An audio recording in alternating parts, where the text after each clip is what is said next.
ரிஷபம். ரிஷபராசி அன்பர்களே, புதிய முயற்சிகளை பிற்பகலுக்கு மேல் தொடங்குவது சாதகமாக முடியும். சிலருக்கு எதிர்பாராத செலவுகளால் கையிருப்பு குறையும். மனதில் சிறு சிறு குழப்பங்கள் ஏற்பட்டு நீங்கும். தாய்வழி உறவினர்களால் குடும்பத்தில் சில சங்கடங்கள் ஏற்படும். உடல் ஆரோக்கியத்தில் கவனம் தேவை.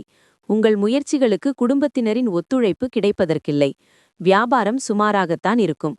பணியாளர்களால் சில பிரச்சனைகள் ஏற்பட்டு நீங்கும். சந்திராஷ்டமம் இருப்பதால் உங்களை அறியாமலேயே ஒருவித படபடப்பு, தாழ்வு மனப்பான்மை வந்து செல்லும். தன்னம்பிக்கை குறையும். உங்களை நீங்களே குறைத்து மதிப்பிடாதீர்கள். வியாபாரத்தில் பழைய சரக்குகளை போராடி விற்பீர்கள். உத்தியோகத்தில் அதிகாரிகளிடம் பணிப்போர் வந்து நீங்கும். பொறுமை தேவைப்படும் நாள். அளவுக்கு அதிகமான கவலை, மன அழுத்தம், இரத்த அழுத்தத்தை ஏற்படுத்தும். மதிப்பு உயரக்கூடிய பொருட்களை வாங்க சரியான நாள். இன்று சில பிரச்சனைகளை சந்திப்பீர்கள். ஆனால் யதார்த்தமாக இருங்கள். உதவி செய்பவர்களிடம் அதிசயங்களை எதிர்பார்க்காதீர்கள். உங்கள் இதயம் மற்றும் மனதில் ரொமான்ஸ் ஆக்கிரமித்திருக்கும்.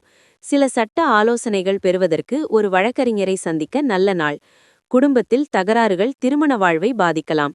வாழ்க்கையின் மகிழ்ச்சி உங்கள் மக்களை அழைத்து செல்வதில் உள்ளது. இதை நீங்கள் இன்று தெளிவாக புரிந்து கொள்ள முடியும். கார்த்திகை 2, 3, 4. கவனமாக செயல்பட வேண்டிய நாள். வேலையில் கவனம் சிதறும். மனக்குழப்பம் அதிகரிக்கும். வாக்குவாதங்களை தவிர்க்கவும். ரோகிணி. சந்திர அஷ்டமம் தொடர்வதால் செயல்களில் நெருக்கடி உண்டாகும். வரவில் இழுபறி ஏற்படும். வாகன பயணத்தில் எச்சரிக்கை அவசியம். மிருகசீரிடம் 1, 2. பிறரை அனுசரித்து செல்வது நல்லது. சட்டத்திற்கு புறம்பான செயல்களால் சங்கடம் தோன்றும். பணிபுரியும் இடத்தில் சிறு பிரச்சனை உண்டாகும்.